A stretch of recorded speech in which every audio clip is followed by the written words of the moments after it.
Prarambh, Utsaha Parambalam. Taking inspiration from Honorable Prime Minister Narendra Modi's vision.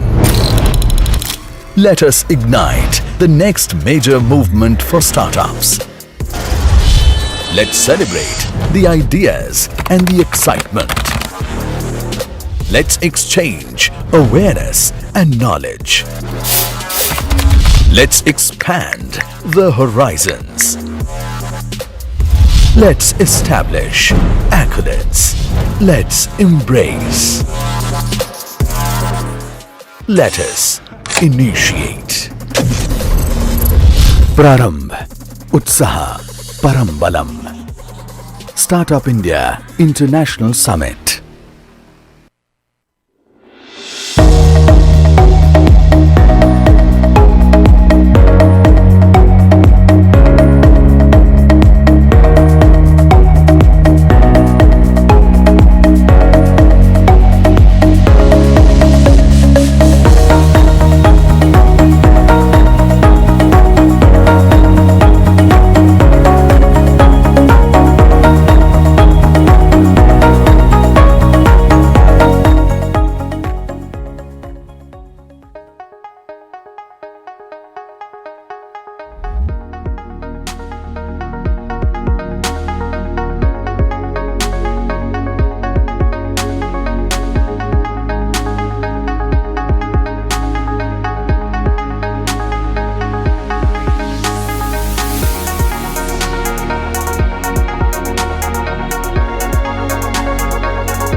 Yeah, I'm better. I'm a lot better.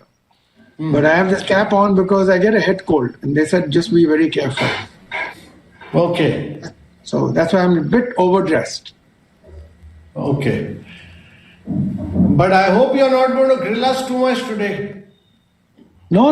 In fact, that's why I shared the And thoughts and questions. if you have to grill anyone, you should grill Ajay Sahni, not me.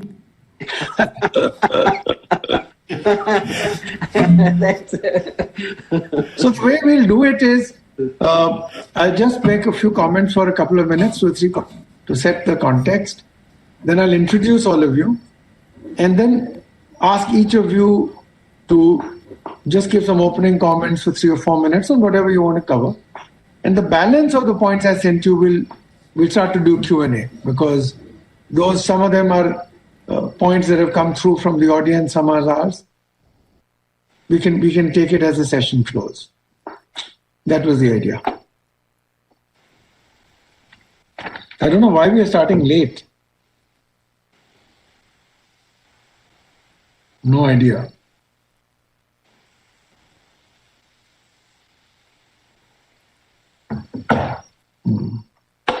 There is a chat message which says we can start now. So should we just start? How do we, this is a platform that will have to take us live. So we're live now, we can start. Okay. Well, first of all, let me extend a very warm welcome to all of you for what is supposed to be one of the key sessions of the Startup India event, and of course to my very eminent panel. India needs 10 million jobs per year, and the respected Kaufman Foundation, based on a 40-year study in the US, found that net new job growth comes only from startups. Our PM, Shri Narendra Modi's recognition of startups' potential for economic growth and employment was the first by any government since 1947. And this has resulted in a slew of enabling measures. And these have propelled India into the top 3 startup nations in the world. The current projections are that India would have 60,000 startups and 100 unicorns by 2025. The PM's judgment and faith were more than vindicated when COVID-19 struck. 6 months ago, we were importing everything: ventilators, oxygen machines, test kits, masks, sanitizers, everything. Today, we're not importing, but exporting everything. The government played a huge enabling role, but our startups prove their mettle and will clearly be the cornerstone on which Atmanirbharta will be built. We now need to raise our aspirations to be next only to the US in the startup world. And while US startups lead in innovation and solutions for the world's top 1 billion by income, India can lead for the next 6 billion. In due course, this will also disrupt the top 1 billion, giving us a chance of being number 1. And this has begun to happen. Our startups are already building innovative solutions to address our challenges in affordable healthcare, education, agricultural productivity, clean tech, and a lot more. Indians have been very successful overseas, creating scores of billion-dollar companies abroad, and also heading the most valuable and respected global corporations: Google, Microsoft, IBM, Deloitte, Nestle, Adobe. Indeed, the world is today rolling out the red carpet for Indian managers, Indian entrepreneurs, and Indian startups. What do we need to do that our best and brightest try to achieve their dreams in India? What can we learn from others who have succeeded and built on them to create global next practices which will allow us to take leadership? How do we unshackle this area? While we may still need regulations for other areas, what can we learn from our own success in the IT software industry, where we snatched global leadership in less than 3 decades, led almost 99% by startups? It is time for India to move from being the back office of the world to also the front office. Should we not raise our ambitions to 1 million startups and 10 million jobs in the next 5 years? Because Atmanirbharta is not about closing the doors for global companies coming to India, but opening the doors for Indian companies to outcompete them and offer solutions to not just India, but the rest of the world. Indeed, I think what we should aspire to is Sansar Nirbharta on India. So we are going to try and cover this and more in our discussions today. And before we start, I'd like to introduce briefly our eminent panel. I could spend the next hour just introducing them, so I'm going to be very brief with their approval. Shri Amitabh Kant is the CEO of Niti Aayog. He's a key driver of the Make in India, Startup India, and Ease of Doing Business initiatives, and has led Indian branding globally with campaigns like Incredible India, God's Own Country, Atithi Devo Bhava, and the likes. He has won far too many awards for me to count in the short space I have, but they include one from the PM of New Zealand. And he's also in the steering board of the World Economic Forum. Shri Ajay Sawhney is Secretary MeitY, where he's leading various initiatives for digital Atmanirbharta. He has been involved in IT for a decade, served as President and CEO of the National E-Governance Division, and handled various assignments in the state of Andhra Pradesh, including communication, IT, e-governance. He also led the establishment of Triple IT in Hyderabad as one of the premier institutions in IT education and research in the country. Shri Uma Maheshwaran is the Scientific Secretary, ISRO. He has been the chief designer of major sub-assemblies and mission-critical circuits, residing in all the three ISRO launch vehicles, PSLV, GSLV, and GSLV Mk3. As mission director of the GSLV D6, GSLV F45, and GSLV F49 missions, he led the entire ISRO team and successfully accomplished the missions. The first such hat-trick of GSLV missions under a single project team. He too has been widely awarded. Shri Mohan Das Pai is chairman of 314 Capital, co-founder and chairman Aaron Capital, and chairman Manipal Global Education. He's on the boards of the Institute of Public Enterprises and the National Investment and Infrastructure Fund, chairman of SEBI's Regulatory and Financial Technology Committee, and the Primary Markets Advisory Committee. He is also on the governing council of RBI-promoted Kafral.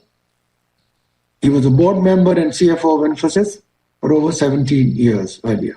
He is a Padma Shri awardee. Ms. Nupur Garg headed IFC's VC business in India before spreading her wings wider into the investment space. She is an independent director on the board of SIDBI and on the investment committees of the 10,000 crore fund of fund for startups, the $1 billion National Investment and Infrastructure Fund, and the Dutch Good Growth Fund for SMEs across 75 countries. She has also founded WinPE for enhancing gender diversity in the investing ecosystem and been widely appreciated for that. With that, I'd like to go back to our panel.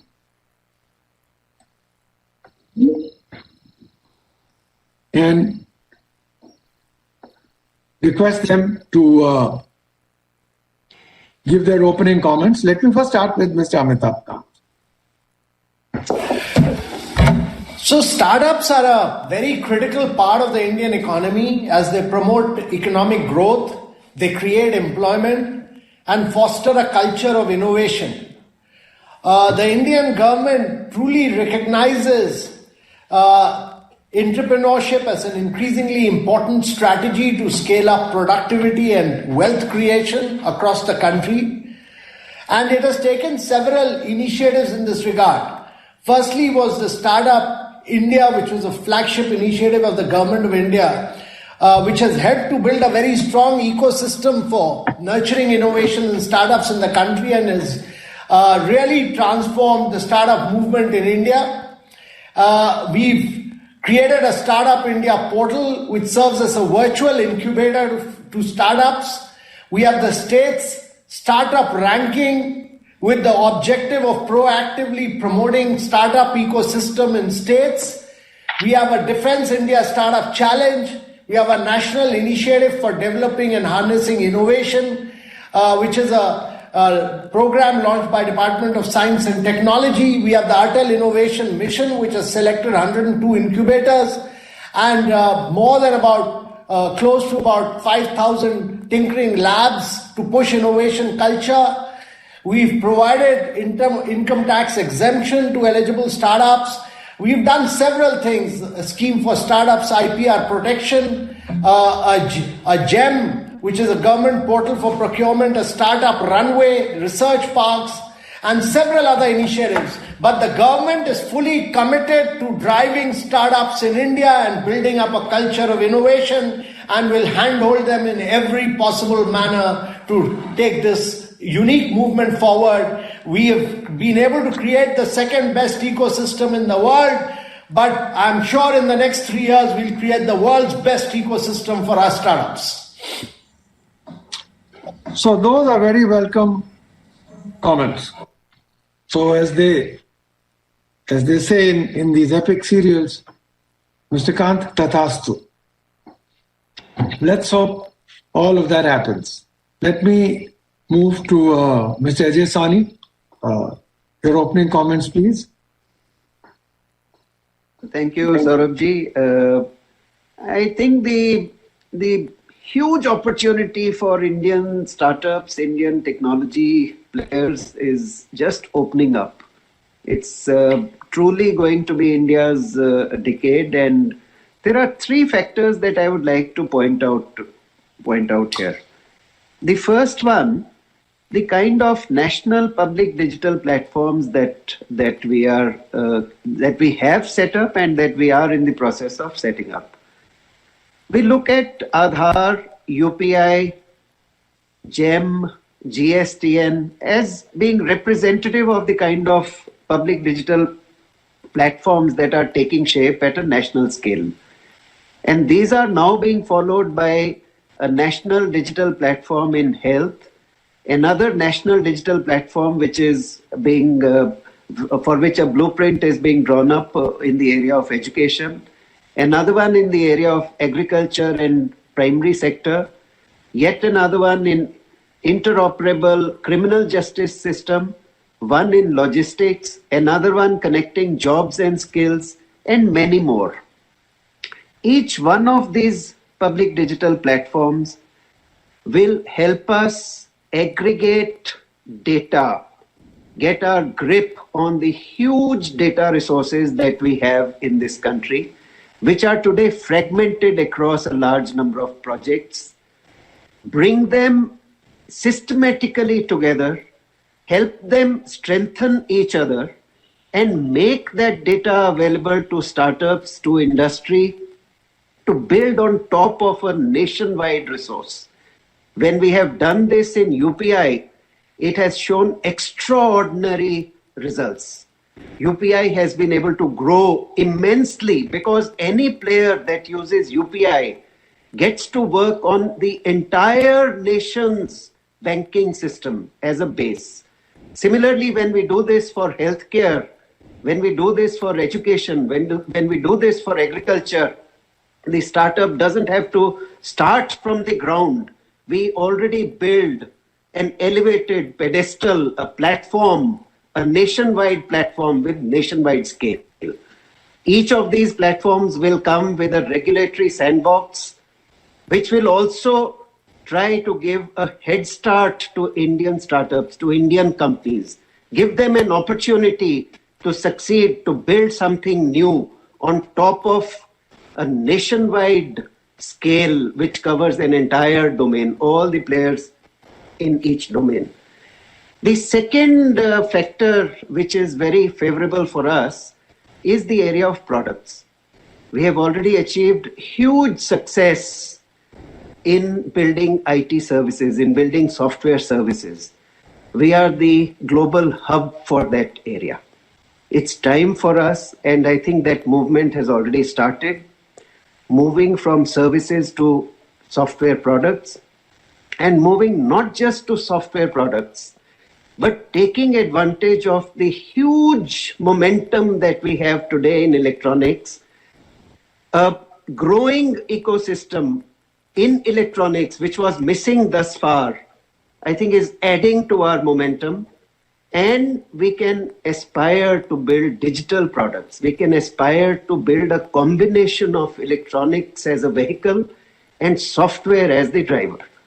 And this is something which is truly an Indian opportunity.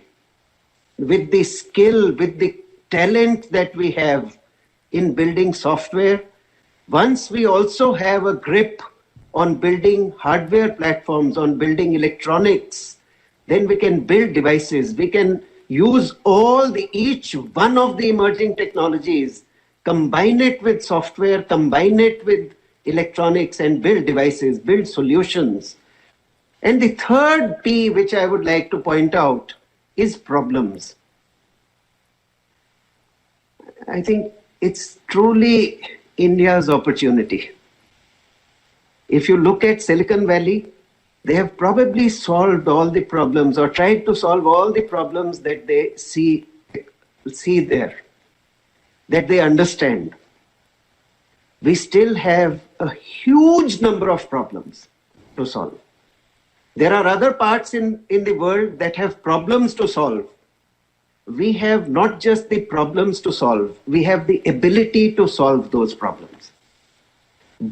Having both problems to solve and the ability to solve those problems means that we can be the finest in research, in innovation, in bringing up new solutions.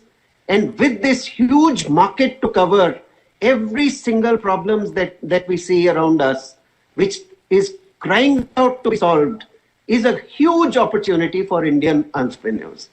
I think these three give us an amazing opportunity: platforms, products, and problems.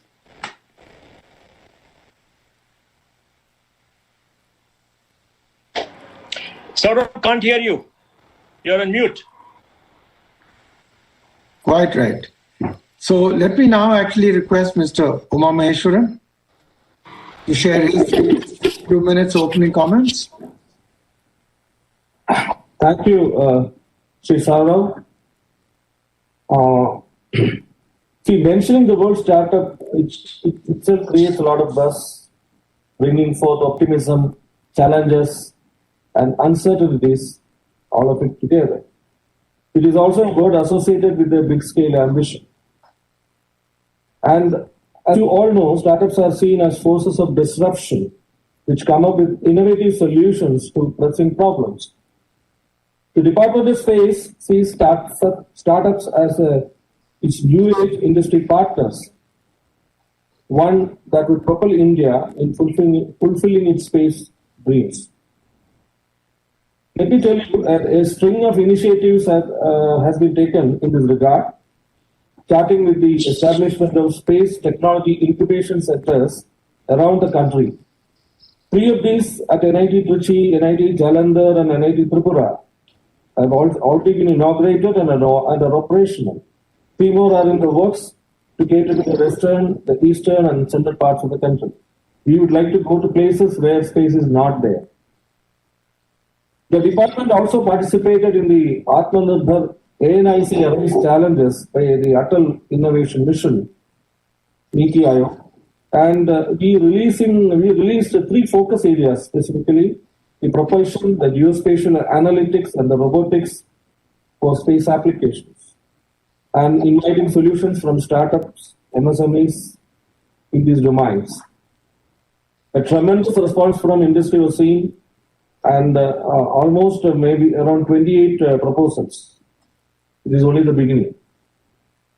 We are in the process of formulating the Space Enterprise Encouragement and Development SEED program, conceived as an early stage encouragement program to startups and MSMEs interested in developing innovative solutions in focus areas of interest to ISRO.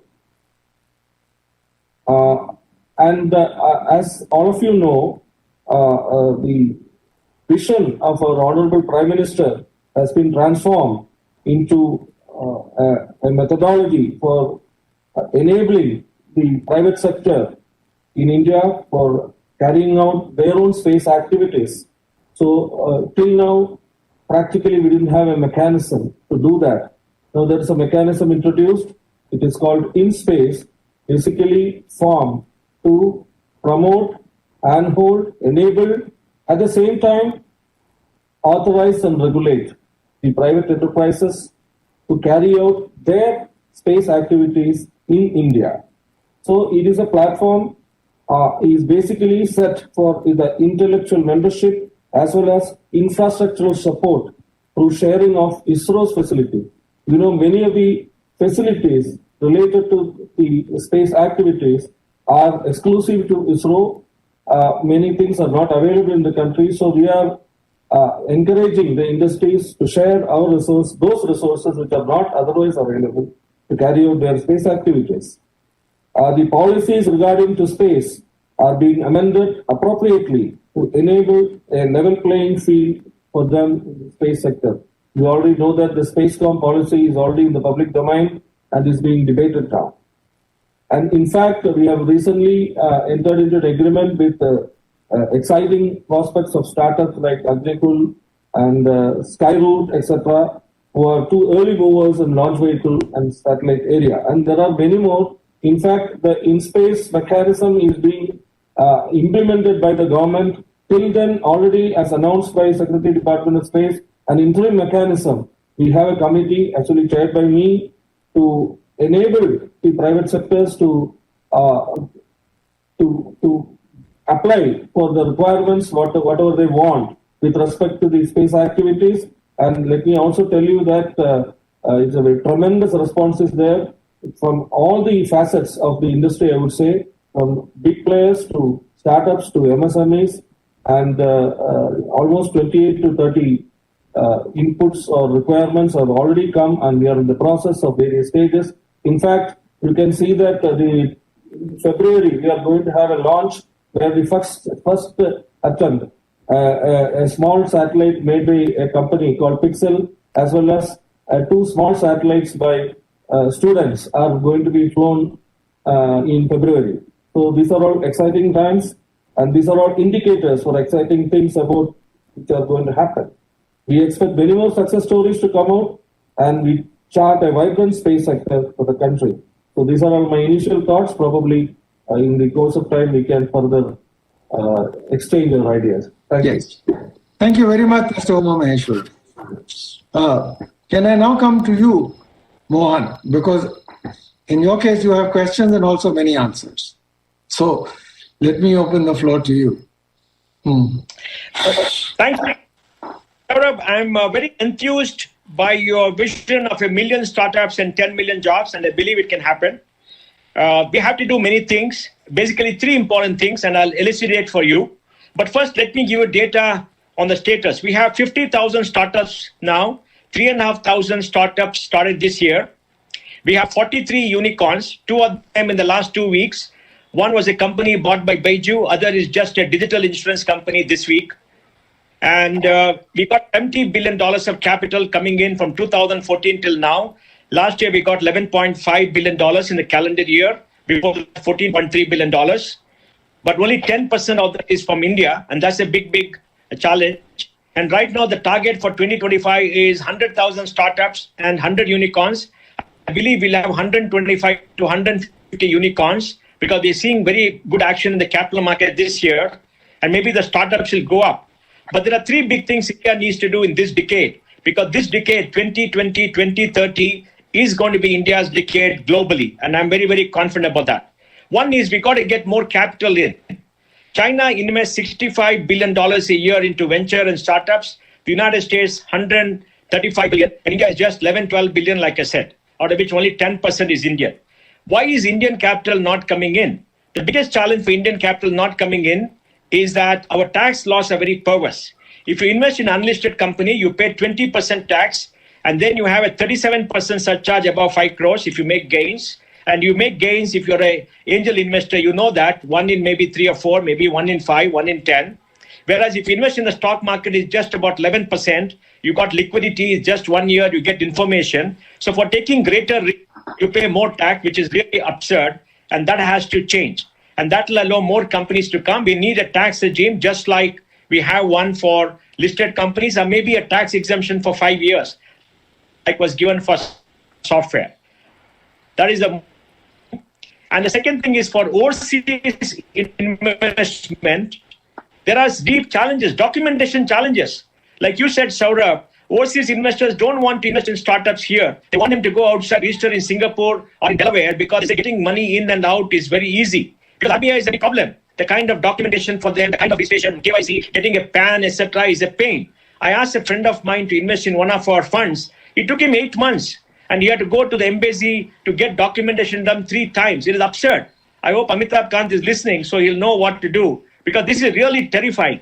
And I think what we must do is, we must have a depository as the intermediary, like for people invest in the capital markets. That you can register the depository, will do the KYC, will handle your money, and when you sell, repatriate back. Today, when you sell, you have to have so much of documentation. And the result is, Saurabh, overseas investors say, go outside India. Many are going outside India. They're going to Singapore, they're going elsewhere. Y Combinator is taken away by some of our best companies by saying, if you register outside in Singapore or in Delaware, we'll give you money, and they give $200,000, $300,000, and they're doing a cohorts of 25 companies every quarter.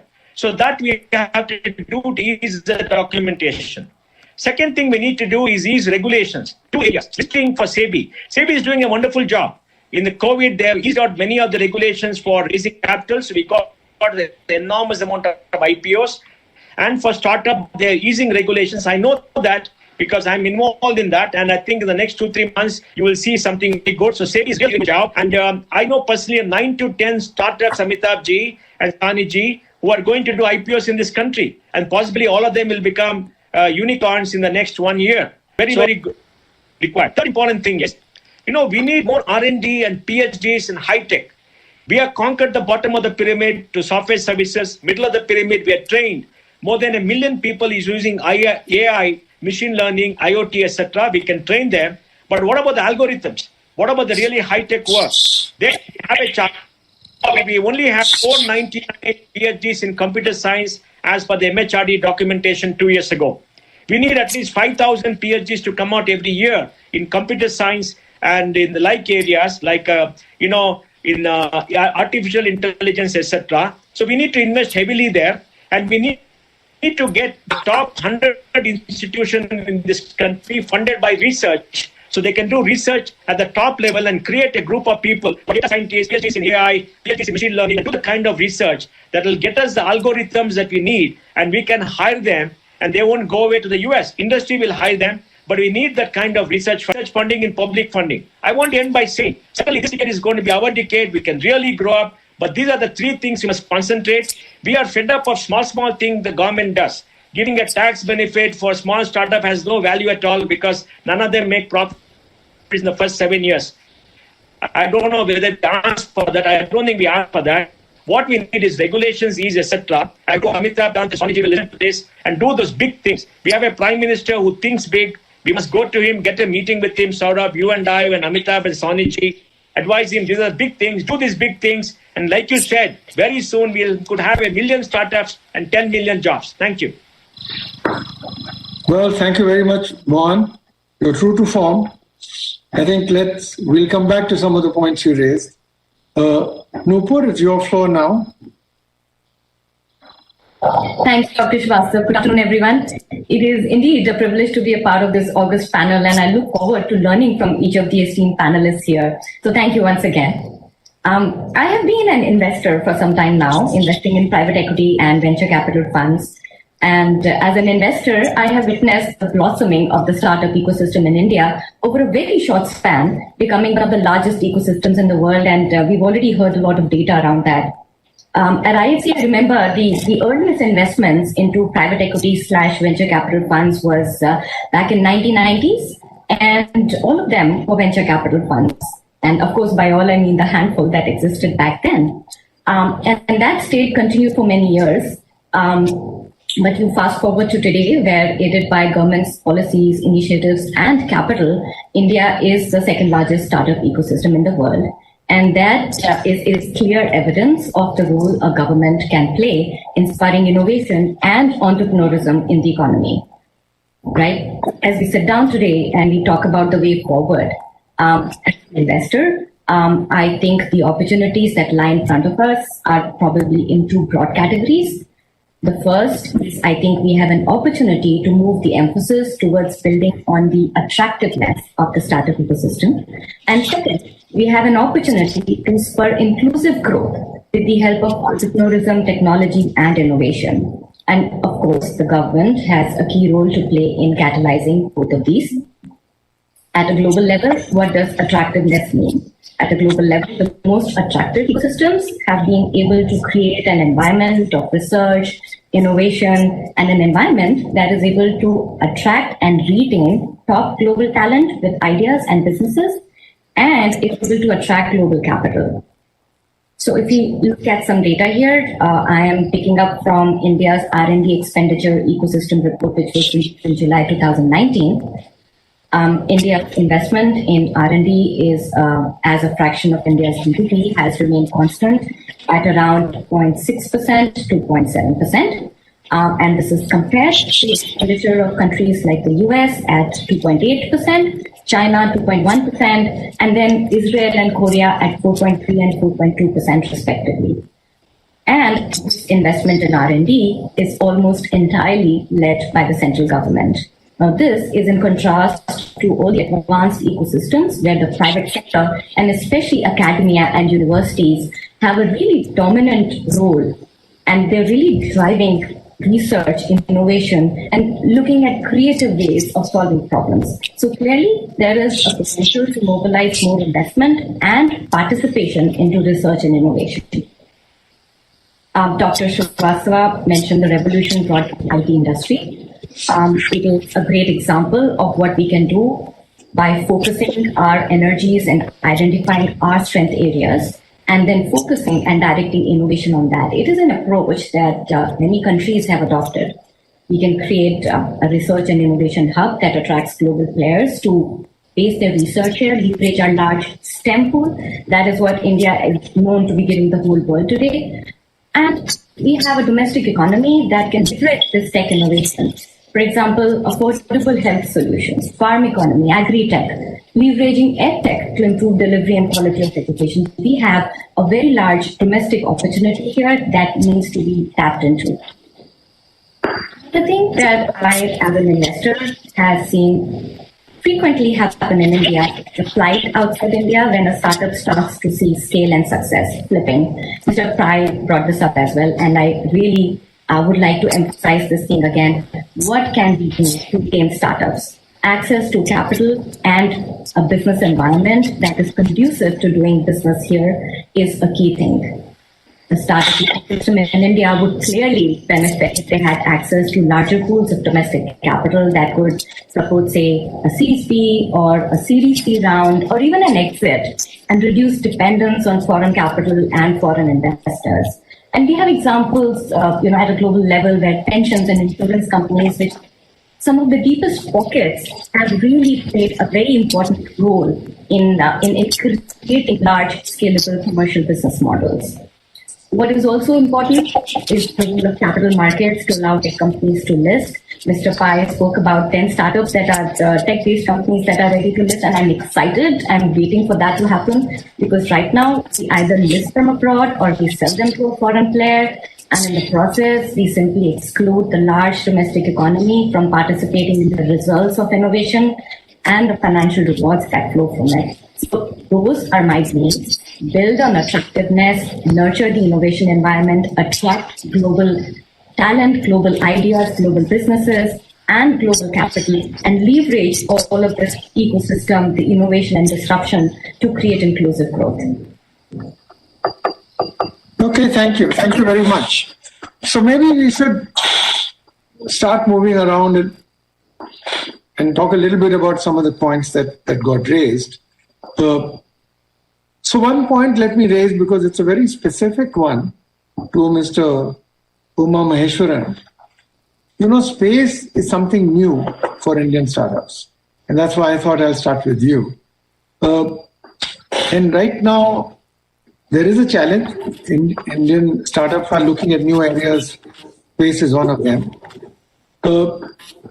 And in space, you've been able to do for 1/10 of US cost, which no country has been able to do. So clearly, there is an opportunity for India.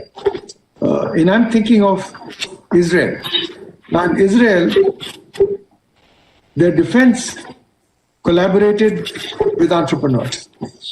And they shared information that was not classified. And because of the competence that the Israelis need in security, they ended up building up a private industry, which became a role model for the world in cybersecurity.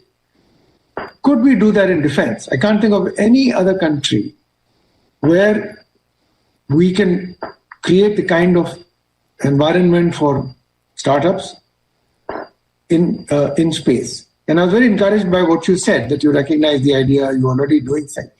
So maybe you can share in space, in terms of the opportunities. I think you mentioned once that there's 90% of it is in just two areas. Most people don't understand that. Could you elaborate on that a little bit? Yeah, thank you. I think you have touched upon 2-3 aspects together. So I will try to answer all of them in a coherent way. First of all, as far as the space sector with respect to private industries are concerned, the scenario worldwide, as well as in India also, is something like this. As far as the launch vehicle area is concerned, the kind of investment and the requirement comes to around 3%. While if you talk about making a satellite or satellite-related things, it's around 5%. But the bulk of the opportunities that is available is in two major areas. One is the application that is required to transfer the data from space into what is required for the society and other things, related things. That amounts to, I would say, approximately around 47 to 40%. And another thing will be around 45% will be the ground infrastructure, the kind of receivers, etc., which is required for maintaining the space assets in operation. So basically, the last two are forming the bulk of the area where I would say that the startups and the other MSMEs can really come forward and invest. That is point number one. Of course, there are very young, enthusiastic startups who are coming forward with respect to making satellites, making launch vehicles. Definitely, this will be encouraged because it is basically kind of a passion with which they are coming. It is not only the profit or the revenue that they are talking about, it is the passion with respect to technology that is concerned. So I would say that as far as Department of Space is concerned, we are already into that. We have a separate PSU called NSIL, New Space India Limited, who is entrusted with the appropriate technology transfer of the technologies related to be it launch vehicle or be it spacecraft or the related products or the spin-offs of the what we are talking about. And there is a mechanism by which NSIL will be able to transfer the technologies at a very reasonable pricing, I would say, to the startups as well as other industries. So this mechanism is already there. Now coming, you are equating the ecosystem of defense with respect to Israel. So let me come, as far as Department of Space is concerned, we are purely civilian. But in here, this domain also, as I said earlier, the mechanism of in space that we have established now, one of the primary mandate, or let me say, of this mechanism is to promote and hold these industries to carry out the space-related activities. And ISRO or Department of Space has already given announcement of opportunities for certain specific technology developments by the private industry. We will give inputs so that they can make their own discoveries or developments which will aid, which is in need or which is related to this space. So these are all some of the things which I have already done. I hope I have reasonably answered your question. No, you have more than reasonably answered the question. And it's very encouraging what you have done. Let me ask you one quick question and then I'll move on to other panelists. And that is about Google Maps. Google Maps charges quite a bit for startups who want to use Google Maps. Is a version of Indian Maps possible, particularly with all the data that you're gathering? Well, I think you have touched the right point. As part of I told you, some 28 industries have already approached us as part of the e-space mechanism. One is, I would say, that Map My India. So we are already in the process of signing an MOU with which the data or the kind of applications, surface applications that Map My India has, will be clubbed with our Bhuvan, which is, I would say, the equivalent to Indian Google. So the combined technology product of Map My India and Bhuvan will answer your question. So I think very soon this will be put in place. Good, excellent. I think maybe let me actually ask you, Mr. Sani. In some ways, if I state the big picture as Mohan was saying, why can't India be number one? So we have 1 billion plus people. So in many ways, we have a large, diverse market. And in the old days, when people like me were building IT service companies, the only way you made money or became worth $1 billion was by solving problems overseas. Today, there are unicorns that are only solving Indian problems and are in India. So we are a big, diverse market. So we should be a very attractive market, which very few countries in the world can be. We have great entrepreneurs within India. They've proven that. And we have equally finest Indian entrepreneurs who are doing their thing overseas. But we have the metal. I guess the issue then is, what does it take for us to do this?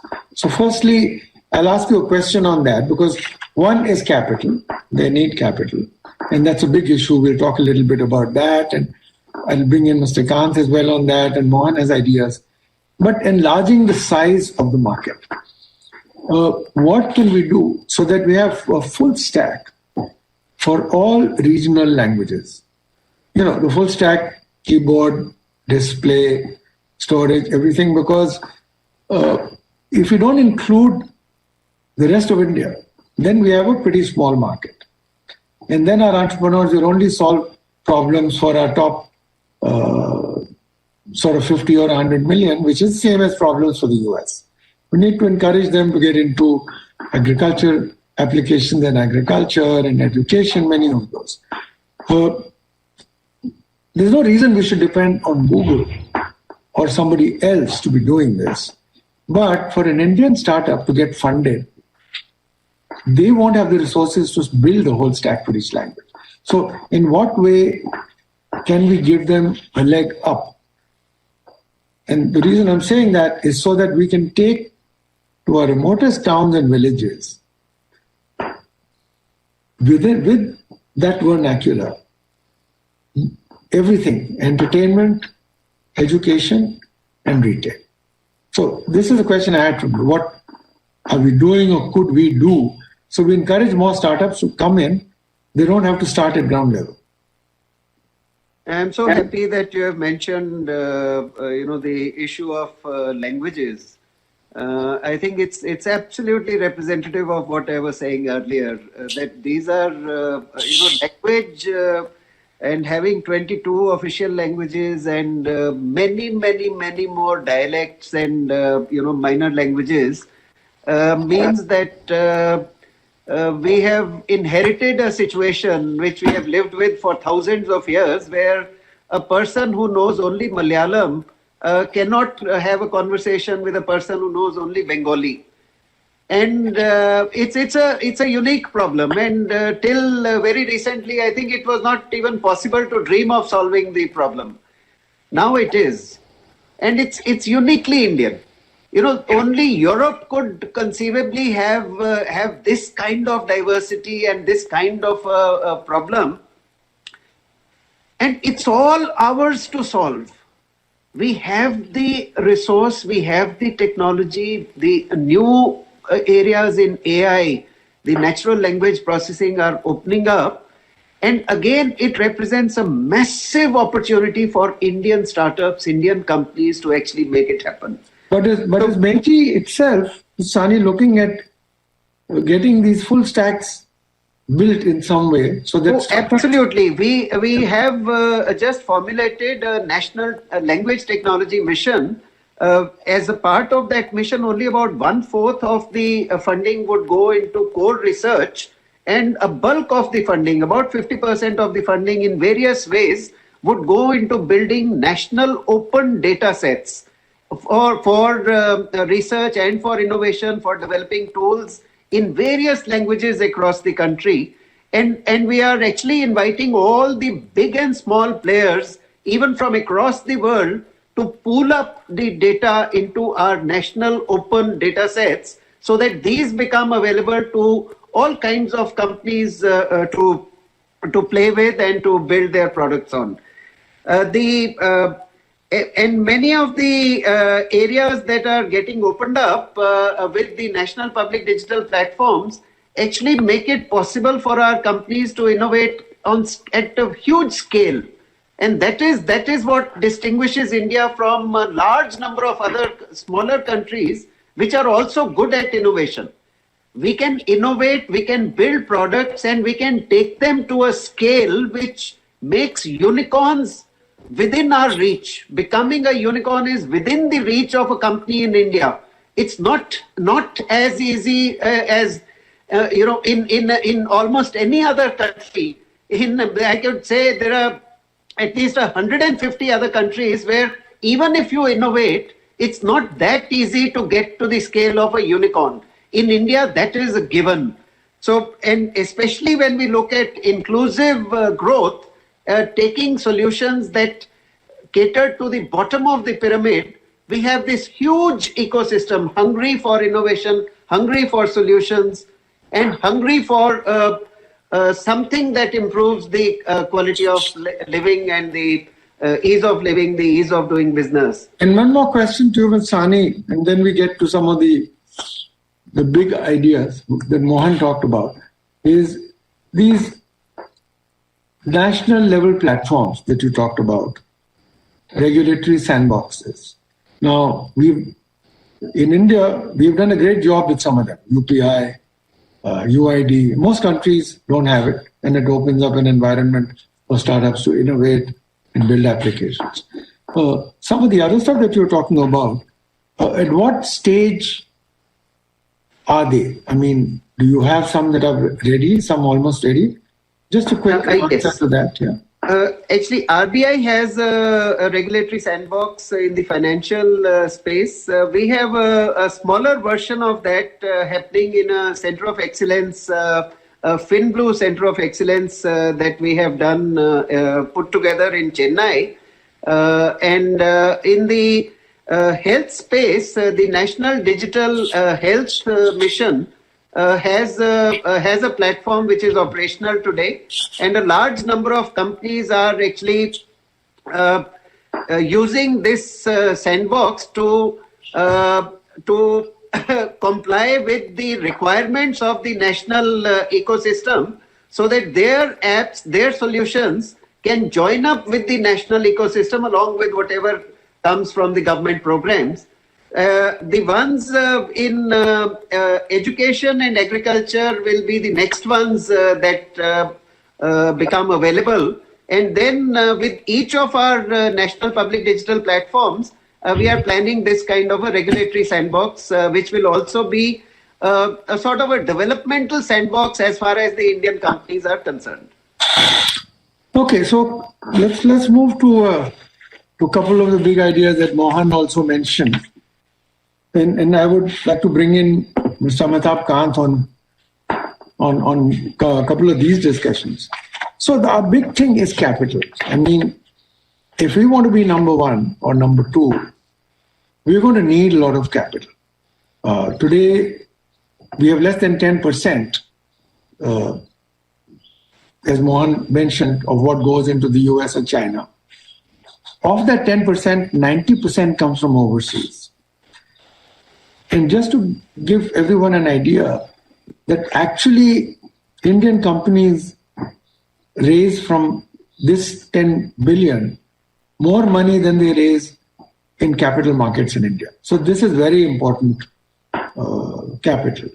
So a couple of challenges with that. One, we do want overseas capital. Today, China built a lot of its economic strength, starting with overseas capital, and developed its own. So we do need to make it attractive for overseas capital. On the other hand, we need to unlock a lot of domestic capital, because if we don't, then of course overseas capital will come. It will own companies that have innovation or whatever, and quite rightfully, a lot of value will go to them. Nothing wrong with that. But if we can get more domestic capital unlocked, and there is a lot of it today, it goes into other areas, then to some extent we can start to solve that problem. And domestic capital also takes more early risk. And the second part is our entrepreneurs and even our companies flipping overseas, because we are competing. And those environments in terms of regulation or available capital are better. So we kind of need to do this, to think through this. And while a lot of things have been done in government, the one question I would put in all of this is there a way for us to change the mindset? Because currently, our mindset in building regulations is to protect against the 1% who will cheat, who will do something inappropriate. But then we hobble the 99%. What can we do to build enabling measures that make it easy for the 99% who are honest to operate, and then be very tough with that 1%? Or is there a way for us to do carve-outs? And I mentioned software. We were a $100 million industry in the 90s, 91, 92. And then with just three great bureaucrats, Mr. Vittal, and then Mr. Roy Paul, who later became Civil Aviation Secretary, and then we had partnering with him, Mr. Gopalakrishnan, who then became CEC later. We co-created with industry the STPI scheme, the Software Technology Park scheme. And all we did is within that, you might say, sandbox, within that carve-out, we fixed all the problems. We didn't have foreign exchange at that time for travel. We didn't have high bandwidth available. It took a long time to get permissions to import.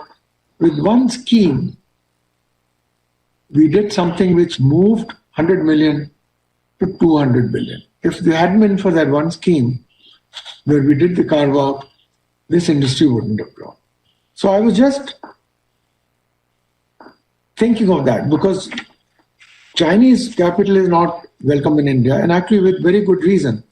If we see what's happening with Alibaba, it is dangerous to have more dependence on Chinese capital, but then they were doing a lot of the investments. We will need to replace them.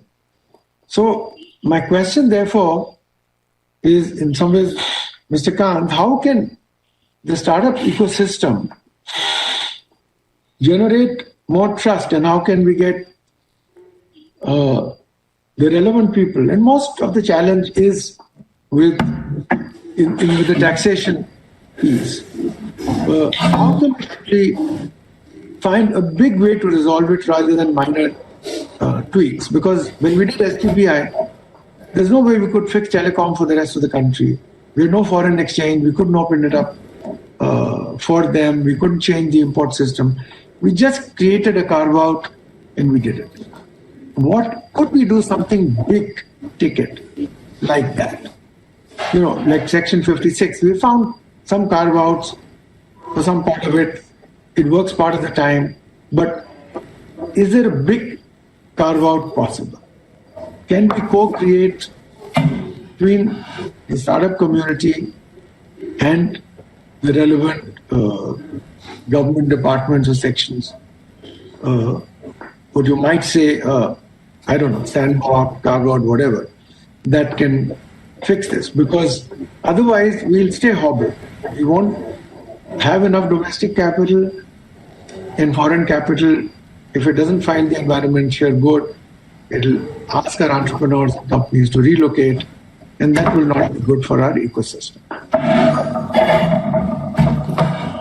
So let me just say that there have been a huge number of regulatory reforms have been undertaken since the launch of Startup India movement, enabling startups across the country. And my view is that they need a vast amount of resources from domestic avenues. If you look at the regulatory reforms which have been undertaken, RBI itself, it permitted startup enterprises to access loans under ECB framework up to $3 million. An Indian startup having an overseas subsidiary may open a foreign currency account with a bank outside India. SEBI similarly carried out various reforms of investment made by angel fund, reduced to lock-in period was reduced, and angel funds are allowed to invest in overseas venture capital undertakings up to 25% of the investable surplus. Several things SEBI did. Similarly, Ministry of Corporate Affairs did a lot. Income Tax Department did several things, especially on issue of shares above fair market value, and DPIIT on its definition of startup. Now, startup ecosystem is ever growing, and it's an emerging ecosystem, and therefore continuous evaluation of rules and regulation needs to be done in order to create a very favorable path in enabling startups to grow in India constantly. We keep learning from the lessons of the last 4 years, and it's very important, and my view is that if startups have to grow and expand in India, it's not just a question of resources. If you want a carve out, please tell us what needs to be done. We'll be very happy to act on it. We are totally open to any kind of innovation as far as startup movement is concerned. Sandboxes have been created by RBI, sandboxes been created by SEBI. In the fintech sector, whatever more needs to be done. We realize the problem of several startups flipping abroad. But please tell us what more needs to be done. We'll be able to do this. Because SEBI itself has allowed several modifications for startups, but we are open to anything to ensure that startups grow in India. But the important thing is that if startups have to grow, we have to now look beyond just the normal kind of tech startups to moving into new areas of growth. We need to look at tier 2, tier 3 cities. We need to look at many more languages, and we need to look at the challenges which India is confronted with. And if we are able to find solutions to the challenges of India, we'll be actually finding solutions to the next 5-6 billion people of the world. But anything that the startups need, and you are aware that we are in the process of discussions with you. You have agreed to give us a final. Once we get a final proposal from you, we have a very open and a clear-headed mind. We want to give greater impetus to the startup movement. Once you give us that specific proposal with clarity after consulting everybody, we'll be very happy to take it forward. So, Mr. Khan, you of course have been the biggest champion for startups. So we wouldn't be where we are if you hadn't done the piloting. So I guess what happens now is, having come this far, ambitions rise. So, and I'm aware, in fact, that you are working with us to get to all the other different government departments to get the right messages and the right discussions abroad. I had a couple of questions, one to Nupur, and I think maybe we'll run out of time soon, and then Mohan. Nupur, we've talked about this tier 2, 3, 4 town rural areas. Personally, I'm on the advisory boards or committees of some of the states, Bihar, Uttarakhand, others. And what I find, there are lots of startups, but they're not going to become unicorns and they will not get VC funding. But they're serving a local need and they're creating employment. They won't grow beyond 5, 10, 20 crores. So there'll be no VC funding. Any thoughts on how we could create a class of capital or a financial construct so that we can fund? I mean, that's how we will get 100 million startups. They will not be the Flipkarts. There will be a lot of these companies in tier 3, tier 4 towns, which are creating employment, providing a local service, but will never grow beyond a certain level. Any thoughts, since you said on so many investment committee of funds, any thoughts on what might happen there, what we could look at? Thank you, Dr. Shrestha. I think it is a very relevant question. And when I think about it, I like to sort of classify these startups into two broad categories. Like you said, there is one set of startups, which is the innovative tech startup and where we are sort of targeting VC funding and building unicorns. But the reality is a very large part of our startups are, to put it very, very simplistically, replacing jobs with livelihoods. These are entrepreneurs who are creating employments. These are smaller pockets, but this is what is really driving sustenance at the broader level of the economy. And if you think about it, these are the kind of businesses that for a very long time were called MSMEs, right? But it is because of the size and the scale and how long they have been in existence that it starts to overlap with the definition of a startup. But really looking at the nature of the business, these do tend to fall more in the category of MSMEs. Now that is one part of the whole situation. I think the other aspect is to think about how do we get more VC funding in place, right? And I think there have been initiatives. We've created the Fund of Funds for startups, which has really mobilized a lot of capital for early stage fund managers. You also have an IF today, which is, again, mobilizing a lot of private capital and global capital into India. But if you think about it, on top of that, we have a requirement that says no fund can raise more than 35% of its corpus from any fund that is sponsored by the government, etc., etc. So we clearly need to see how we can bring in more domestic capital. And the obvious candidates are the obvious candidates from other parts of the world. We have pensions, we have insurance companies, and of course we have the ability to mobilize individuals who today are quite interested in tapping into the opportunity that's in India. And at least for me, we can't talk about inclusion without bringing in the gender lens. And the fact that the government and its policies are probably the starting point to say, how do we make sure we create enough incentives to draw in women and we draw in people from tier 3, tier 4 cities? Okay, no more thanks. Mohan, let me come back to some ideas you had, which you were talking about. And I want to close by saying that we've come a very long way in the startup ecosystem. In 5 years, to get from nothing to 50,000 startups, aiming for 100,000 and 100 unicorns. We couldn't dream of it 5-6 years ago. But because of that, ambitions go up. And as he said, this is a evolving landscape. We fix some things, some more come. And I still remember in the software industry when we had approached, at that time, the Cabinet Secretary, Mr. Seshan, he had said, look, you've given me 100 things, give me 5, let me fix it, then give me the next 5. So in some way that's happening. We fix some, then there's some more.